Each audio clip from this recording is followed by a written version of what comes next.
Bonsoir à tous et bienvenue. Nouveau succès de la Côte d'Ivoire sur le marché financier international. Le pays vient de réaliser une levée de fonds de 850 millions d'euros, soit environ 557 milliards de francs CFA, dans le cadre d'une opération d'eurobond. Pour les officiels, c'est une marque de confiance renouvelée des investisseurs. Coup de projecteur dans ce journal sur un jeune talent dans le secteur des technologies. Roland Tano, âgé de 25 ans, développe son génie créateur à travers la conception de drones made in Côte d'Ivoire, utilisables dans divers secteurs de l'économie. Il espère que ces prototypes trouveront du développement avec l'appui de l'État. Et puis à l'étranger, l'armée sénégalaise indique ce mardi avoir pris 3 bases des rebelles en Casamance, dans le sud, et récupéré des armes lors d'une offensive lancée fin janvier avec le soutien de la Guinée-Bissau voisine. Tout d'abord, ce nouveau succès de la Côte d'Ivoire sur le marché financier international. Le pays vient de réaliser une levée de fonds de 850 millions d'euros, soit environ 557 milliards de francs CFA, dans le cadre d'une émission d'eurobond. Pour les officiels, c'est une marque de confiance renouvelée des investisseurs favorisés par les performances économiques du pays ces dernières années. Les précisions dans ce sujet de Nadia Edja. Après une levée de fonds sur le marché international à hauteur de 656 milliards de francs CFA en novembre dernier, le pays vient de marquer un autre grand coup avec la mobilisation de 850 millions d'euros, soit environ 557 milliards de francs CFA, lors d'une nouvelle opération d'émission d'eurobond lancée ce lundi 8 février. Effectuée en 2 tranches, cette levée de fonds a permis dans un premier temps l'obtention de 600 millions d'euros, soit 393 milliards de francs CFA, au taux de 4,3% à échéance 2032. Puis, dans un second temps, l'obtention de 250 millions d'euros, soit plus de 163 milliards de nos francs, à échéance 2048. Cet engouement manifeste des investisseurs pour la Côte d'Ivoire, ajouté au taux relativement bas en comparaison à certains pays du continent, témoigne de la bonne santé économique du pays. La Côte d'Ivoire, c'est un taux d'endettement qui se situe autour de 40%. Jusqu'à présent, on a un risque d'endettement qui est modéré. On est très loin, en tout cas des pays de développement comparables, dans la sous-région. Parti pour solliciter 850 millions d'euros, le pays s'est retrouvé avec 3 fois plus que ce qui était demandé en termes d'intérêt manifeste. Les ressources levées au cours de cette opération devront contribuer au financement du budget 2021. Notons qu'au cours de ces dernières années, la Côte d'Ivoire s'est maintenue en bonne position sur le plan économique avec une croissance moyenne de plus de 7% de 2012 à 2019. En 2020, la croissance économique de la Côte d'Ivoire a chuté à 2%, ce qui reste une performance dans le contexte de la pandémie à coronavirus qui a plongé plusieurs pays dans la récession. Je vous l'annonçais en début de journal, ces coups de projecteur sur un jeune talent dans le secteur des technologies. Roland Tano, âgé de 25 ans, développe son génie créateur à travers la conception de drones made in Côte d'Ivoire, utilisables dans divers secteurs de l'économie. Il espère que ces prototypes trouvent l'appui de l'État. Nadia Edja, Arona Zeba. Sur ce vaste terrain désherbé, Roland Tano capte des images à l'aide de ce petit avion équipé d'une caméra. Passionné de technologie, ce jeune est pilote et réparateur de drones depuis 2014. Mais la conception reste son coup de cœur. Une fois à la maison, c'est à ces gadgets que Roland consacre son temps. La conception du tout dernier, il a démarré depuis maintenant 6 mois. Un prototype qui pourrait être utile dans bien de secteurs. Lui, il est un peu gros, environ 1 mètre d'envergure. Voilà, avec 6 moteurs, voilà, qu'on appelle hexacoptères. Si quelqu'un est dans l'agriculture qui veut, on peut les personnaliser, voilà, en les transformant en pulvérisateurs, en les transformant en détecteurs de mauvaises herbes, etc., etc. Maintenant, pour ceux également qui sont dans le bâtiment, voilà, ça peut servir avec des capteurs qu'on va intégrer pour faire des relevés topographiques. Avec ce genre d'appareil, on peut mettre des capteurs qui vont aller vers la ligne à haute tension pour bien voir les failles, les fils qui ont des problèmes et tout. Donc, pas besoin que des personnes prennent des risques. La fibre technologique, Roland la tient depuis sa tendre enfance et compte la développer pleinement, malgré des études supérieures en finance comptabilité. Une fierté pour sa famille, en particulier sa sœur qui ne cesse de lui apporter soutien financier et moral. Depuis qu'il était tout petit, en tout cas, il aime beaucoup bricoler. Tout ce qui est électronique, qui ne marchait pas à la maison, c'est lui qui faisait fonctionner. Il avait commencé, il s'était acheté un petit drone, un tout petit drone juste pour s'amuser. Et puis au fur et à mesure, la passion a commencé à grandir. Et je crois beaucoup en ce qu'il fait. Donc à ma manière, je l'appuie. J'ai commencé avec un peu. Quand j'ai un peu de ça, j'achète ce qu'il me faut. Quand j'ai un peu, j'achète ce qu'il me faut. Mais en général, quand je calcule un peu dans ces drones, j'ai mis à peu près 900 000 là-dedans. Voilà. Bon, pour ces petits comme ça, à peu près 400 000 chacun. Pour atteindre son rêve, Roland doit faire face aux contraintes telles que l'acquisition des pièces et le problème majeur du financement. D'où son plaidoyer pour un accompagnement à l'endroit du génie ivoirien et en particulier des jeunes.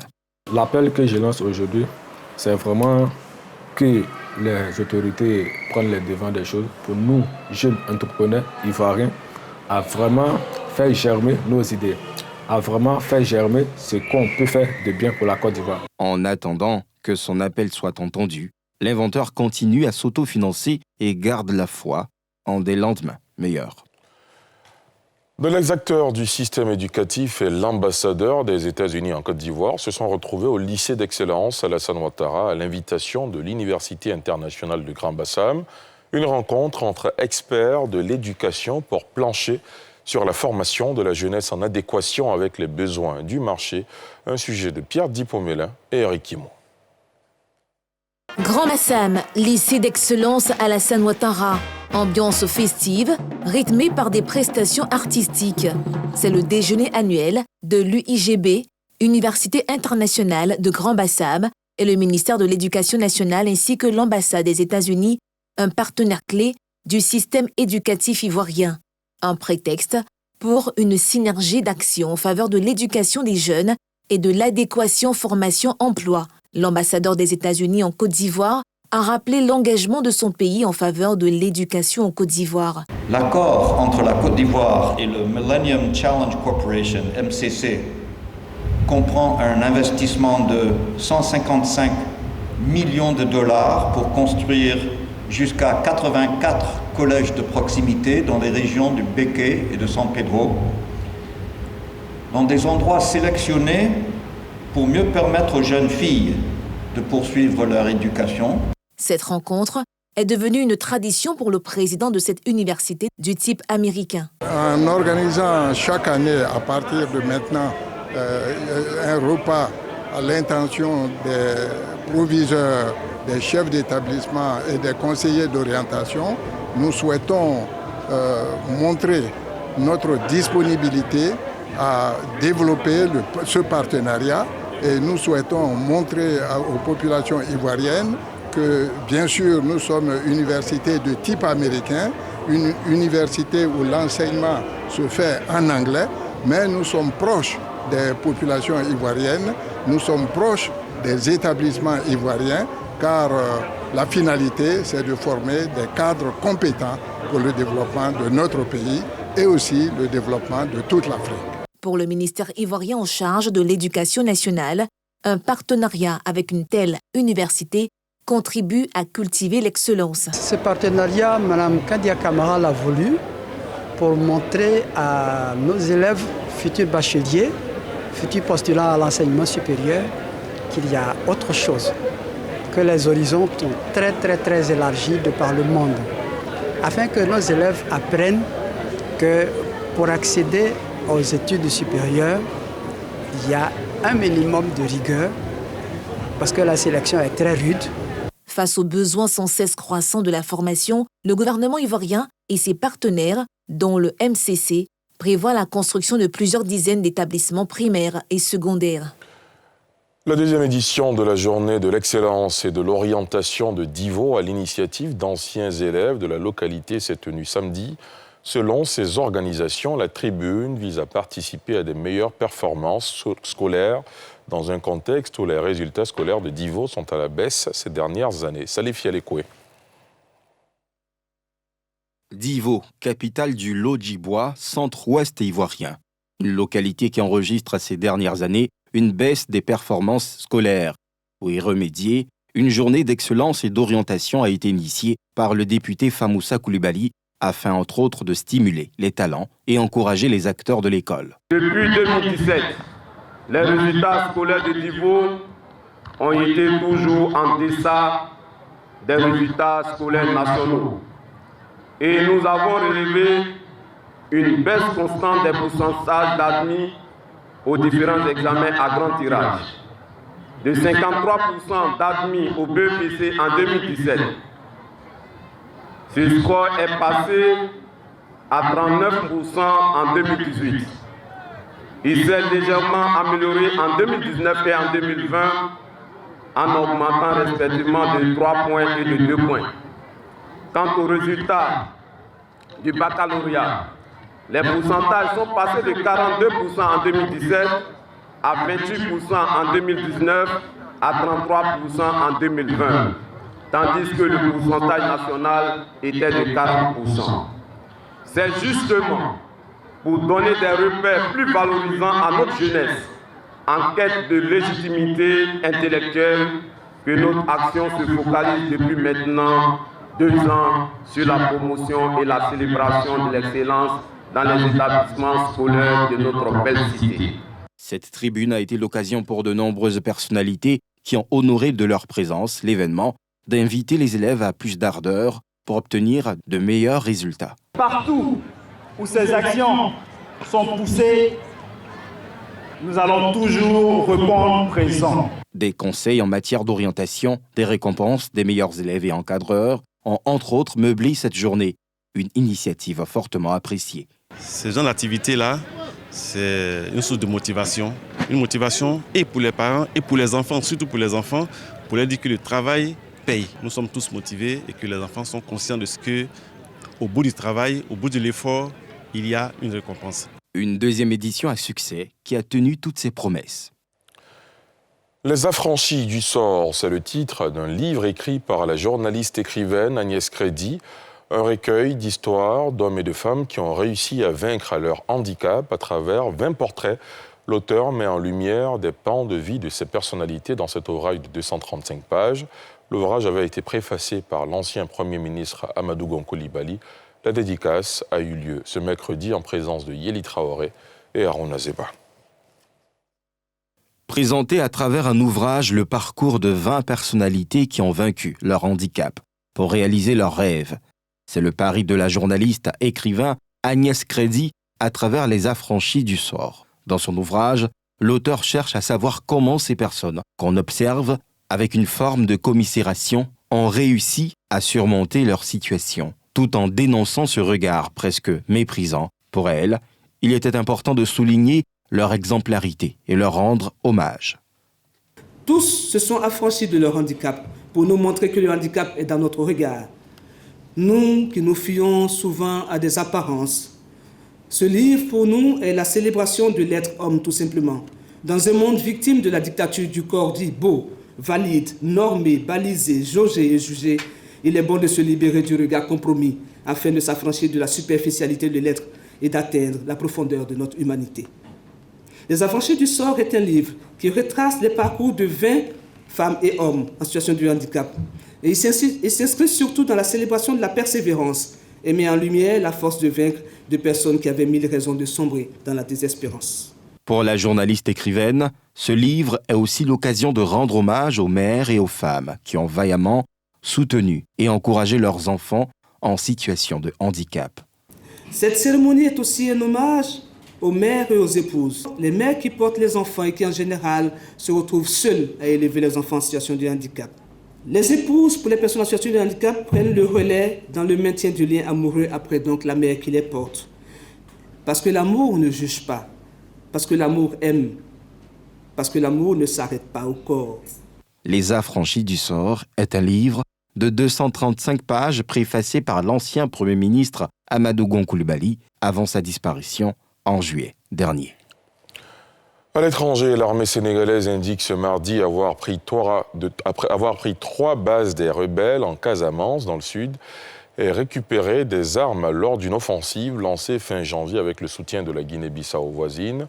Aucune indication sur les pertes de part et d'autre n'a été fournie et aucune évaluation du bilan humain n'est par ailleurs disponible de sources fiables et indépendantes.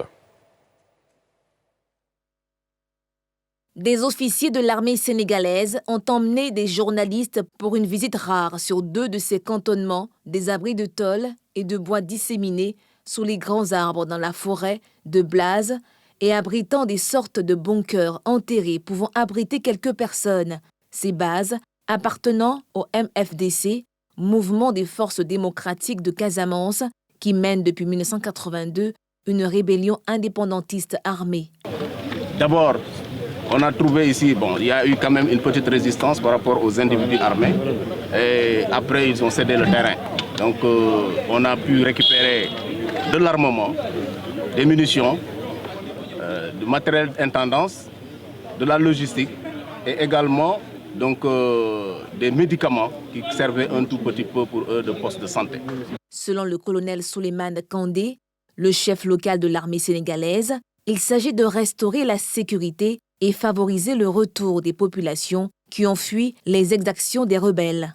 Cette opération est effectivement motivée par le fait que durant ces 3 derniers mois, de novembre, décembre jusqu'au mois de janvier, effectivement, nous avons constaté que les bandes armées ont mené plusieurs exactions sur les populations. Il s'agissait pour les armées de créer les conditions sécuritaires propices pour favoriser le retour des populations dans leur bercail qu'elles ont abandonné, ça fait 30 ans.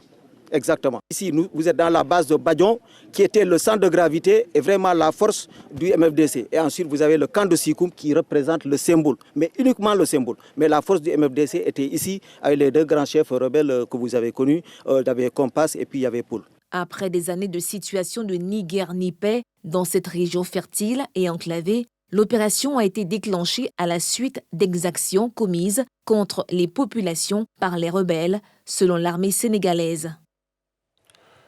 Et puis le bilan humain du Covid-19 a dépassé mardi soir les 80 000 morts en France, où la bataille est loin d'être terminée. Face à la propagation de nouveaux variants du virus, le rythme ne devrait pas ralentir fortement dans l'immédiat, car le nombre d'hospitalisations de malades du Covid-19 reste élevé à plus de 11 000 nouvelles entrées et 1 700 à 1 800 arrivées dans les salles de réanimation tous les 7 jours, en moyenne depuis le 24 janvier. D'autres précisions de Pierre Dipomela.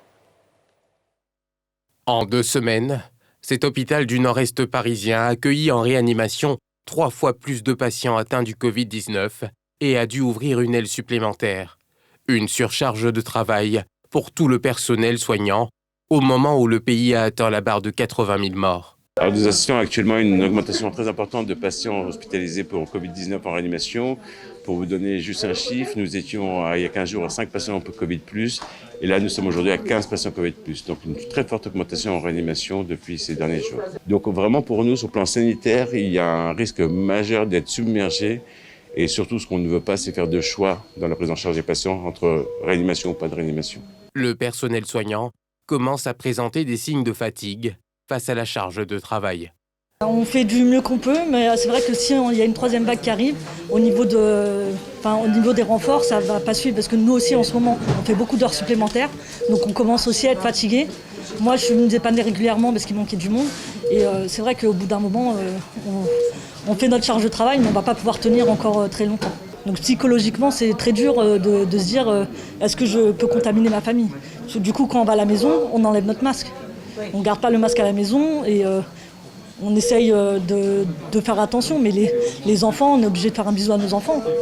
Donc la première vague, on nous disait que les enfants risquaient rien, donc ça allait.